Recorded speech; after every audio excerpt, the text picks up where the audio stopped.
Hello lovelies, how are you all doing today? I hope you're well. I'm okay. Oh, I'm enjoying this sit down for a minute. It has been the most ridiculously busy couple of weeks. Fine, I like being busy, I'm always a busy bee. But yeah, there's definitely been a sense in the last couple of weeks of making up for January and February, poorly, chest, talk about that later. March, back.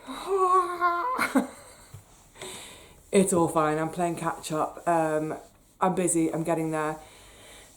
I had, the other day, it was our community work party in the garden.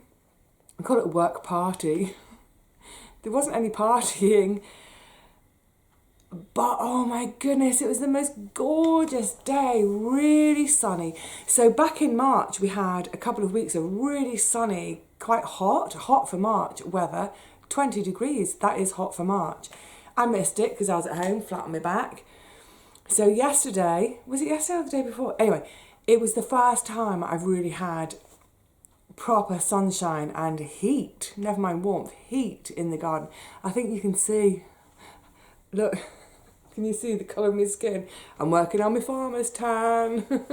It goes over, look. I didn't have any sunscreen on. I was not expecting it. So yeah, I need to buy some sunscreen. That's always a kind of a, because I do need to expose my skin for the vitamin D, whatever. But yeah, nice to get a bit of colour. Lovely, lovely to have the work party. Excuse me. It was our first of the year. I'm having, I'm having honey and lemon. I put a whole lemon in. I only normally do half a lemon. Yeah, first work party of the year. Great to see so many folk back on site. There's quite a few people who kind of disappear over the winter completely. And obviously over the winter, even when people are going to their gardens and doing stuff, it's not the same as at this time of year. They go, they do the work quickly because it's cold, they go home, you miss them. So it's lovely to catch up with people, but I'm dog tired from it. Dog tired. Anyway, so yeah, nice to have a sit down, and I thought whilst I sit down, let's have a bit of a catch up because I've been back to the hospital. I'll tell you about that in a second. I've had a ton of posts in the last couple of weeks that I haven't caught you up on. I've got my hairbrush here and I wanted to talk about this for a second. Well, by now you all know I'm pretty frugal, although I kind of want to take that word out of my vocabulary because it seems like it's like every other channel on YouTube is like, oh, I'm frugal, and I think, well, anyway, doesn't matter what I think. I am frugal, but I'm not cheap. I'm in a fortunate position that I have a garden to grow food in. I'm in a really good position and I'm so grateful for it. I bought a small flat that was in a horrible state when I bought it. Did it up myself. Because it was a small flat in a horrible state, it was a small mortgage. I worked really hard every year to overpay it in order to pay my mortgage off. So I'm in a really fortunate, I say fortunate, I made the fortune for myself, the position of I don't have a mortgage and I grow my own food. Brilliant. I can live well below most other people's means. But when I do buy, I tend to, I'm not cheap. I'm not one of these people. I don't, hang on a sec. I'm a bit, today, I've been on the phone for ages this morning. I think that's probably what it is. Anyway, yeah. I'm not lecturing anyone. You do whatever you want. But I don't buy cheap because cheap often means plastic. It often means not great pay for the person who's made it, all that kind of stuff. Anyway, the point is I had to buy a hairbrush. I haven't had to buy a hairbrush for years. My last hairbrush lasted me about 20 years or so, and it was from Great Auntie Teapot.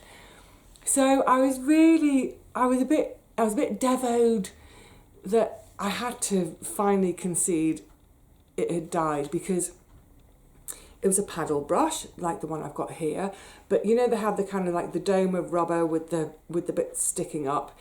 It was just falling apart, and the little bits that stick up that as you go through your hair, they were falling out. It was like, oh, my poor hairbrush was like a hedgehog with alopecia. I mean, it just wasn't up to standard. So I've had to do some spending this month. A printer to replace a printer, a strimmer to replace a strimmer, a hairbrush to replace a hairbrush. But I didn't buy cheap. I bought Kent. Can you see that? It's a really good make, but it's a wooden hairbrush. It's wooden. Okay, this bit isn't. It's rubber. But in terms of the waste it will produce at the end of its life, that's better than a plastic hairbrush, isn't it? It's so lovely. Oh, I'm loving brushing my hair again. I knew my old Auntie Teapot hairbrush it'd been on its last legs for 2 years more. I persisted. Now I've got this one. I was brushing my hair last night. I was like, oh, it's so lovely now with a proper brush. Love it. Highly recommend this one. Kent. The other, I suppose, by the way, not a paid promotion. It's never a paid promotion. I will only ever recommend things that I use myself, and you will never see an Amazon link on my channel. But yeah, lovely, lovely hairbrush. Gorgeous. And I've recently been using conditioner on my hair again, just because, well, it kept feeling really tangly, and it might be because the other brush just wasn't managing. Oh, maybe I should stop and see if this one does it. But I've been using my Faith in Nature solid bar. I will say that it's not the easiest thing to use, because you rub it between your hands. You don't get much. You have to really, really rub it around. But it's doing a great job. So when I brush my hair when it's wet, it just goes, because my hair is so... I'll try and give you an idea of it. I don't know if you can see close up, but my hair is... Oh, I don't know. It's incredibly fine. It's really, really fine. It's like little strands of beautiful silk. I am a princess. So it tangles really easily. Now, I haven't used conditioner for years, like a bottle conditioner. When I quit the bottle, as it were, I quit conditioner for a while just to see. And I was like, actually, I don't need conditioner. I've been mugged off all these years. Every now and again I have, and I tried that beautiful, fantastic quality product from Ethnique, which I believe is from New Zealand. We can get it over here. It's fantastic stuff, but it's also fantastically expensive. So I used that conditioner. It was gorgeous, but you know, it ran out. I didn't replace it. I certainly didn't replace it with Ethnique because it's too expensive, but I didn't replace it because I thought I don't really need a hair conditioner. But then recently, and it was probably because Auntie Teapot's brush was so cronky, I was getting really tangly, I bought the Faith in Nature. Anyway, the long and the short is the Faith in Nature conditioning bar I don't use it every time I wash my hair, but I like it. And my brand new lovely Kent paddle brush is working a treat. I'm no longer sitting on the sofa last thing at night, because I have a bath last thing at night, going trying to sort my hair out. Okay, so I've got a stack of stuff to show you and chat about. First things first, because I made a note, thank you everybody for identifying that weed in my garden, the celandine that was in the herb/flower bed. I have a feeling that probably little bits of those bulblets, some of them I've missed and it's going to come back. But at least now, having gone in properly with my fork to get right under them to lift them out, now I can see how that beast behaves under the ground. So I know how far to put my trowel in, to go under, to hopefully scoop out any new ones that come. I did laugh because its common name is pilewort. As soon as I heard that after I'd pulled them out, I thought, well, I can see why it's got that bit of a nickname, because it does look a little bit like a bunch of piles. I have no experience of that, but in my medical journals, I've seen it. So yes, thank you all for telling me what that was. And I can imagine in a woodland setting under the trees, it would be gorgeous, absolutely gorgeous. But it's far, far, far too invasive for a tiny, teeny tiny little herb/flower bed in a garden. I've got so many notes. I should have conglomerated all my notes before I started. This is lovely. I love this. I had a letter from the post office. I have my home insurance, my contents insurance with the post office. Different insurance for the building, that we all do that collectively. Inside, for my actual contents, it's post office. So I had a letter from them, and I loved this. We live in a day and age where it just feels like companies will charge us for anything. They'll find the tiniest excuse to ramp up the charges, add on surcharges, whatever it is, any excuse. So I had the letter from the post office to say that if I opened up my home to a Ukrainian family or individual, whatever it is, they are not going to put up my coverage. Everything will still be covered. I really liked that because, one, it's kind of saying, just because someone's Ukrainian doesn't mean they're a thief, first and foremost, of course. But also the idea that they're making it easier for all of us to be able to open our homes up to say, yeah, come and live here for however long it takes. So, get emotional. I loved that. I read that letter and I actually did cry. If I had the space here, I'm, not necessarily a family, not that kind of space, but I was thinking about, there must be so many individuals who are like me, another woman my age or a bloke my age who just happens to be on their own, no other family or whatever. They need somewhere to live too. I really wish I could. It's times like this I wish I lived in a bigger place so that I could say, you know what, there's a room, come home, this is your home for however long it takes.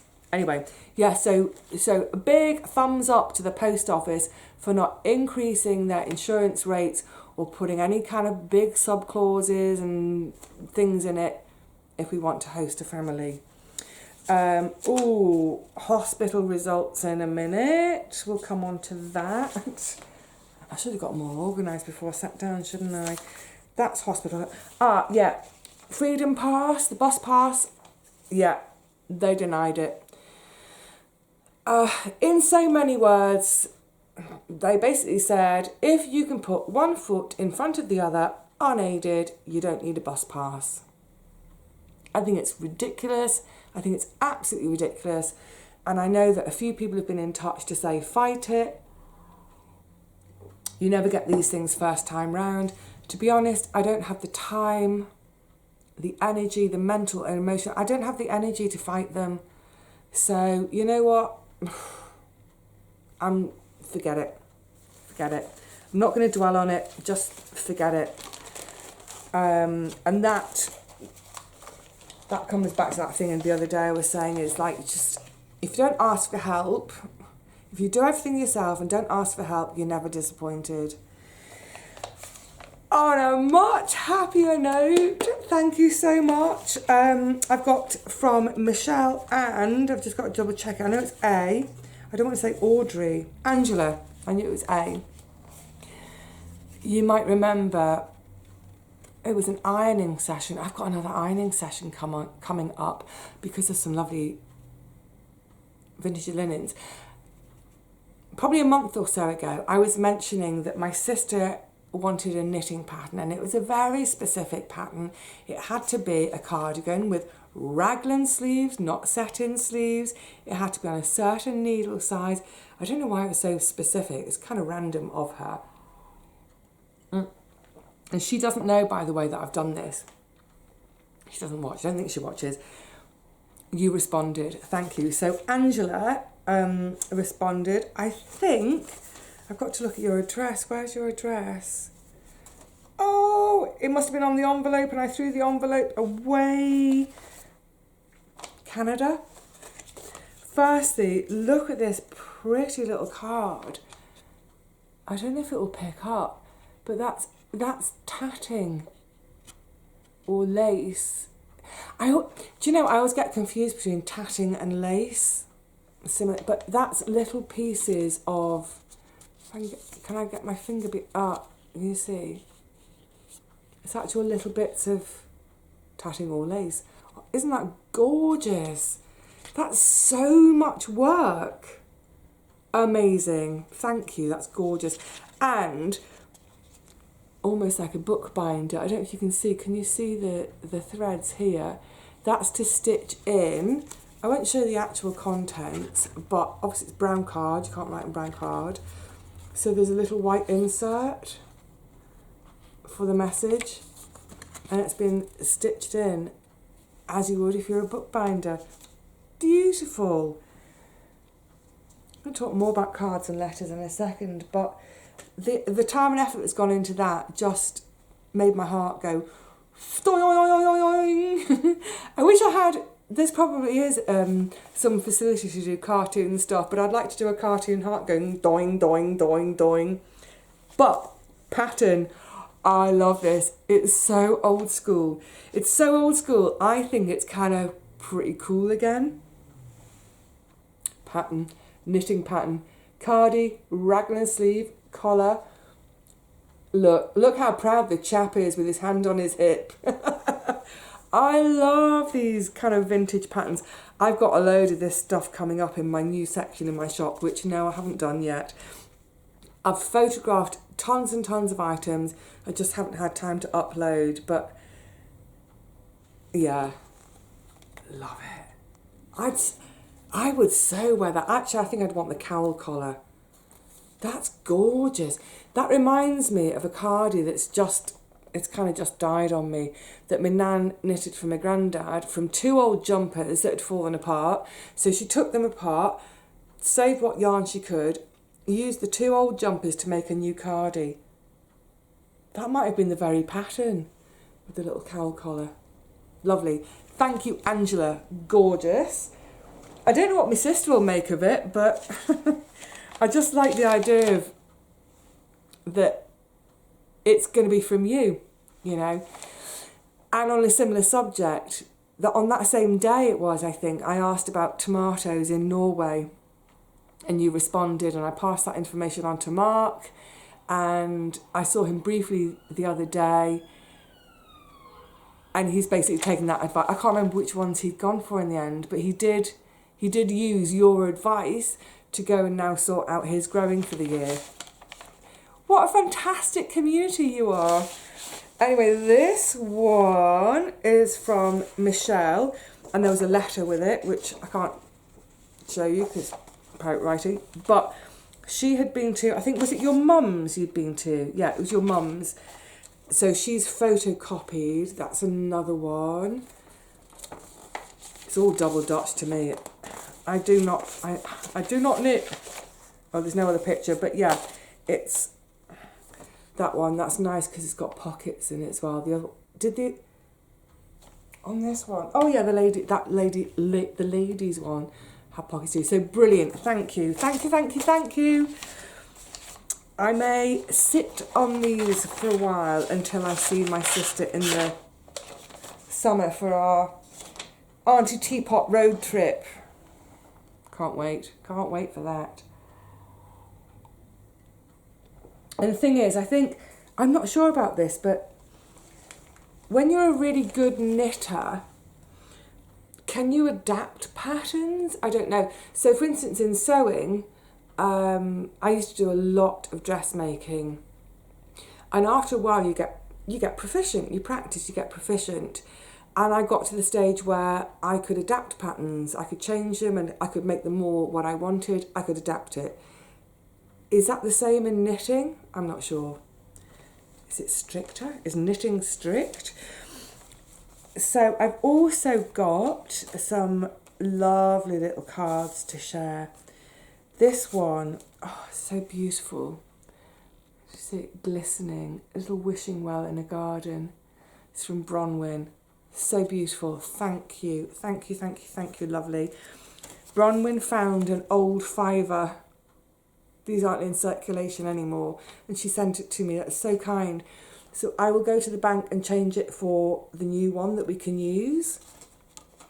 And that, along with another little gift here, that's going to go into the revamp of the herb garden. So it's going to be more of like herb and flower garden.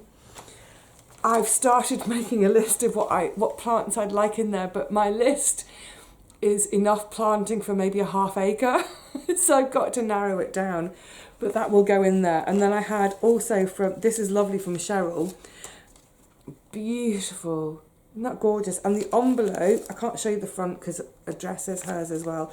The envelope is also covered in flowers and butterflies. How glorious. And Cheryl, bless her, had also in one of her drawers, you're all cleaning out at the moment, aren't you? She'd found, who's that? It's a tenner, except it's not an English tenner, it's a Euro tenner. Now, I've got no idea what the exchange rate is. It used to be about €1 to £1. It used to be about the equivalent, but I don't know, since Brexit, and obviously when did I last travel? It was 5 years ago in France. So thank you so much, Cheryl. So I'll go to the bank, I'll change the fiver from Bronwyn for one that I can use, and I'll change Cheryl's €10 into it'll probably be like, I don't know, £8 or something in English currency by the time it's changed, exchange rates.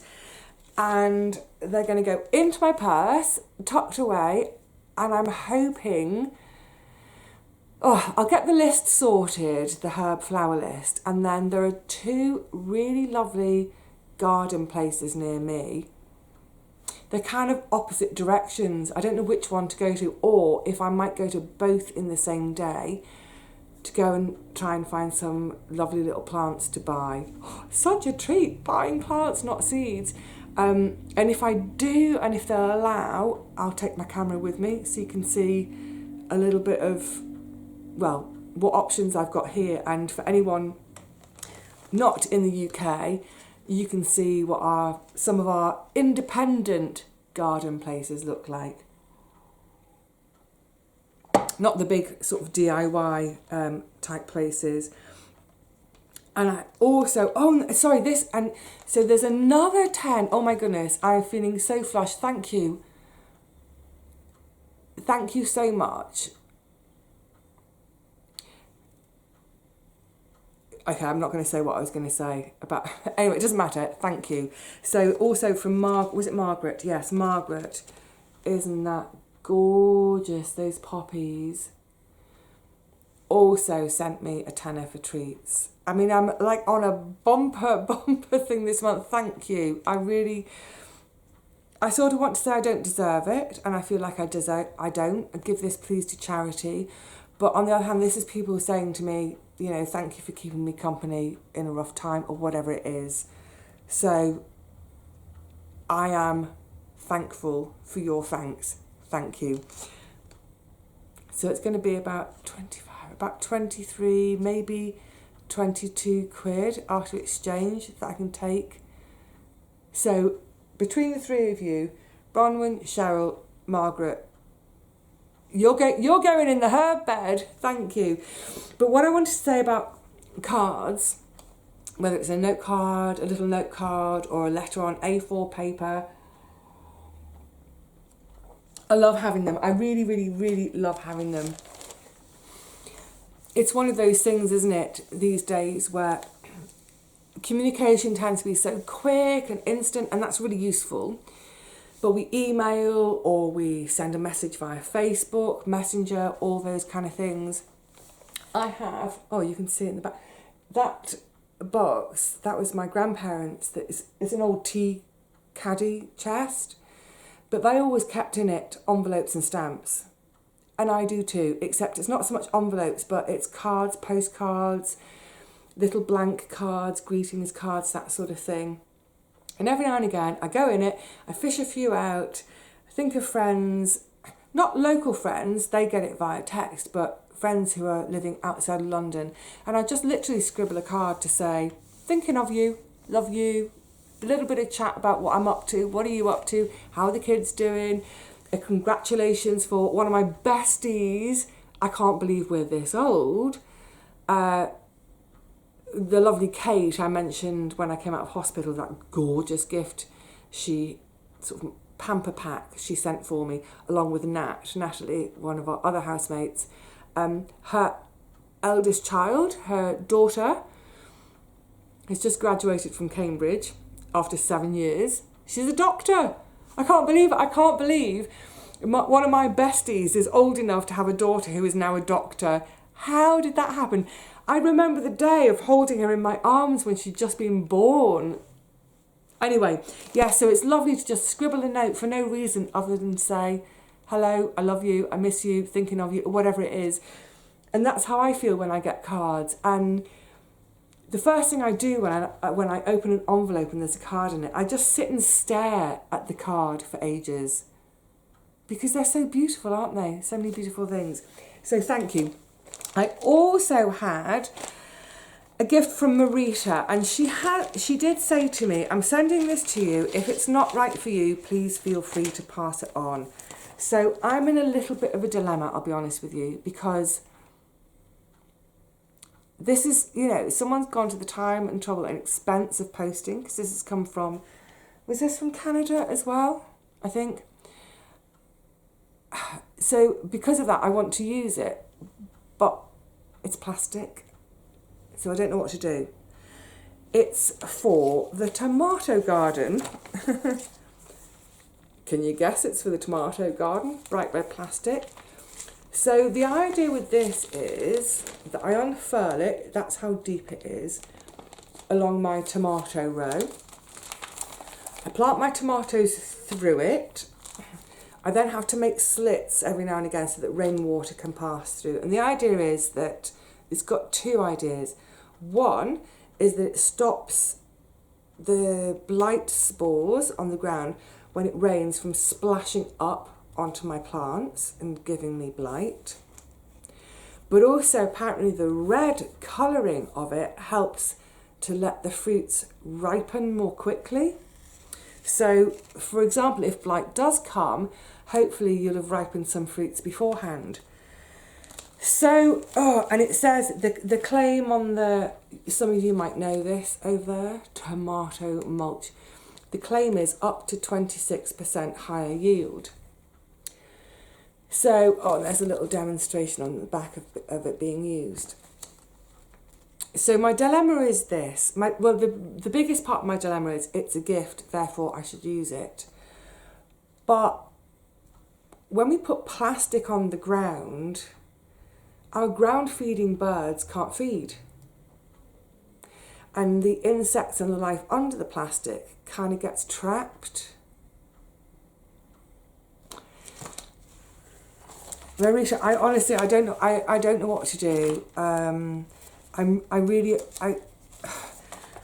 She sent me this gift. The note basically said, I won't go into details, but it basically said, you know, that she's really thankful for the channel and what I share, and that she wanted to show her appreciation of that back to me, which is why she's given me this gift. And like I said, it'd be really childish not to use it because it's a gift and it's her thanks. It's her way of saying thank you. But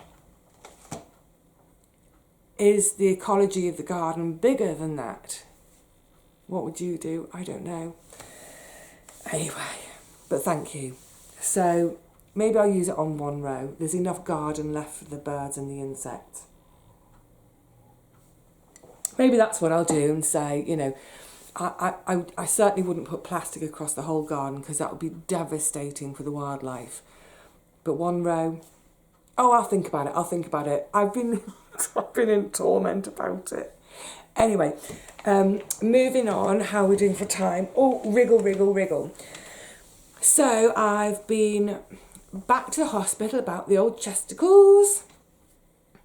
So I had, I can't believe I've got this bit of a frog in my throat on the day that I want to talk about how great my chest is. So two things. One was lung function, and then the next was the respiratory consultant to talk about what happened back in the winter, why did it happen, any long-term effects from that, any long-term damage, plan for going forward.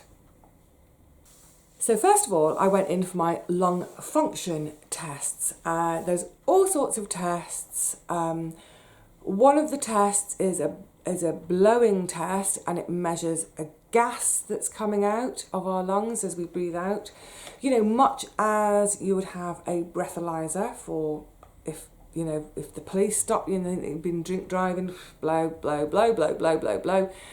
So it's a similar test to that, but it's not looking for alcohol, obviously. It's looking for a particular gas which would signify inflammation.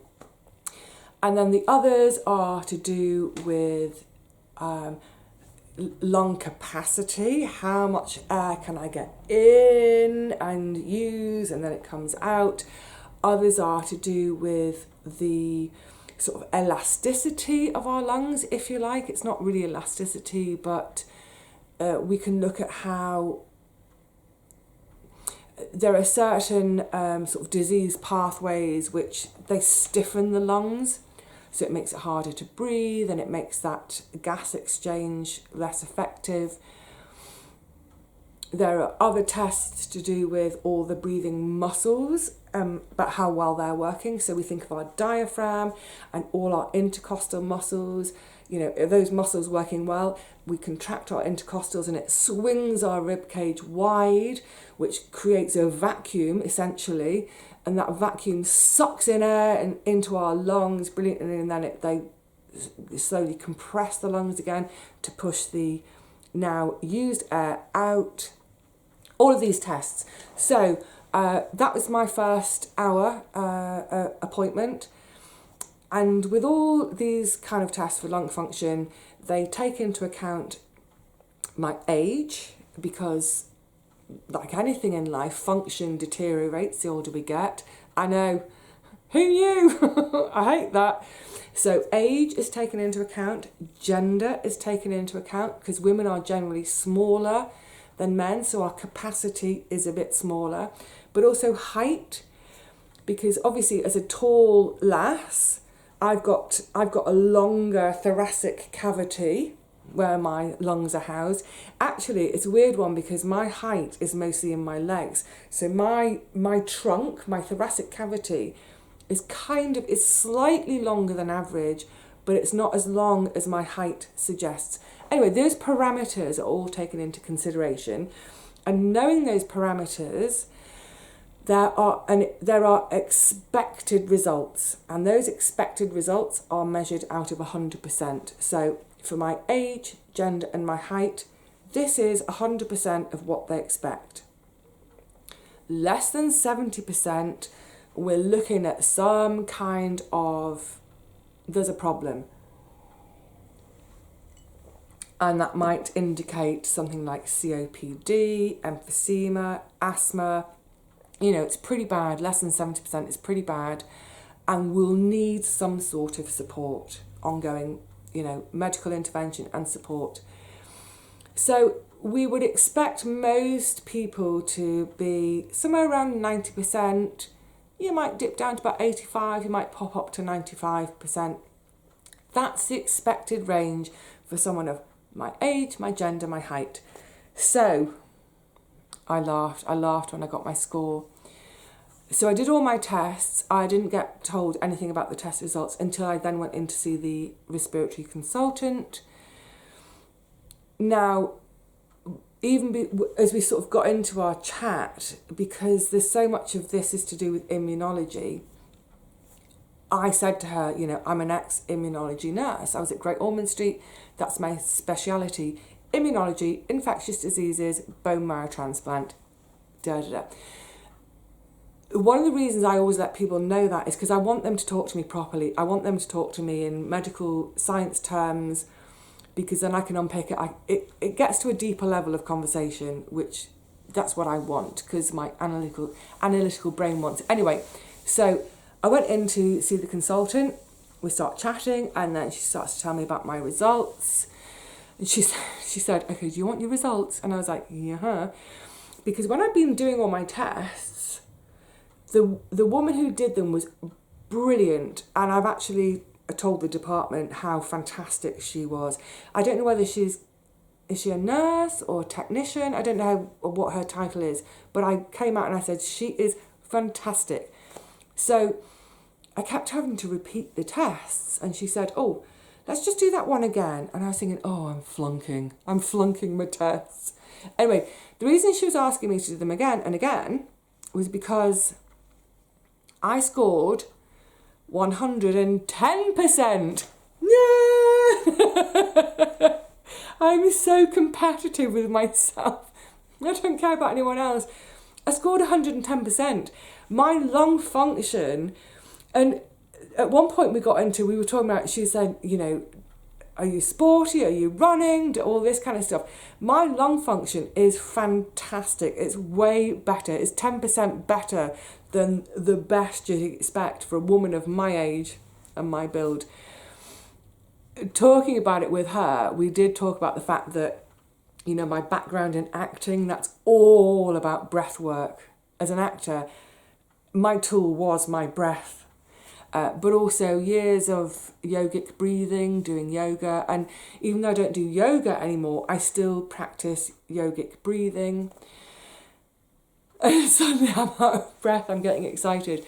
But yeah, so lung function, brilliant. Absolutely brilliant. The gas I'm giving off, not brilliant. I still have inflammation. And looking at all sorts of other results, my lungs are definitely inflamed still. So there's all sorts more tests to be done, because even though my lung function is brilliant, my gas exchange still isn't brilliant. In other words, how much oxygen, so I'm filling my lungs beautifully, but I'm not getting that oxygen into my blood. I am obviously getting oxygen into my blood, otherwise I wouldn't be sitting here talking to you. But not as much oxygen into my blood as we would like. Whilst I was in hospital, there were all sorts of tests and things done anyway, including some allergy tests. I'm not allergic to cats. I'm so glad I'm not allergic to cats. Not allergic to dogs. I'm not allergic to trees and pollen. I'm not allergic to house dust mites, thank goodness, because I'm not a very good housekeeper. I am allergic to grass. So now going forward, because there's still inflammation, I'm still having to use steroids every day, and I don't want to. I made that very clear to the doctor straight away. I said, I don't like doing drugs. I don't want to have prescriptions in my life. I don't have anything against drugs per se. You know, drugs are amazing, and I know there will be a number of you who rely on drugs. This isn't me putting anyone down for needing to take drugs, not at all, but I would really prefer not to, especially steroids. But yeah, she wasn't going to let me off the hook. She's like, no, you're staying on it for now until we can work out what the problem is. So we're at the stage where we're in that lovely investigative stage. I love all this in a way, because I love it only because I don't feel ill. I love it because my science and my nurse head is going, yay, let's find things out. So that event it started really in December, ended up in hospital end of January into February. What we're looking at now is, why did that happen? So yes, looking at the CT scan, I had some sort of virus in there. It didn't behave like COVID, and I didn't test positive for COVID, so they don't know what the virus was, but I got some sort of virus. Now, did I get that because I've got poor immunology, because something's gone wrong with my IgG, my immunoglobulin? That's being tested at the end of this month.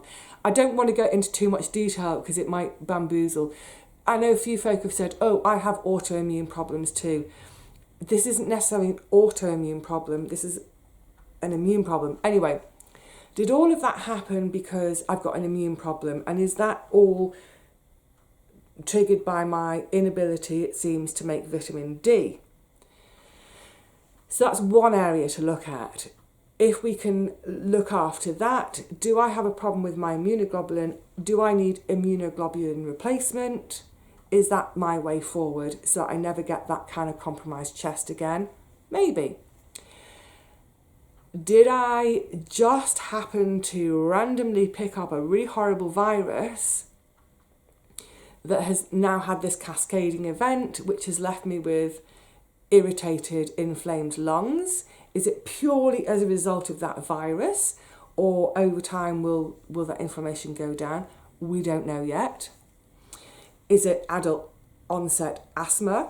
We don't know yet.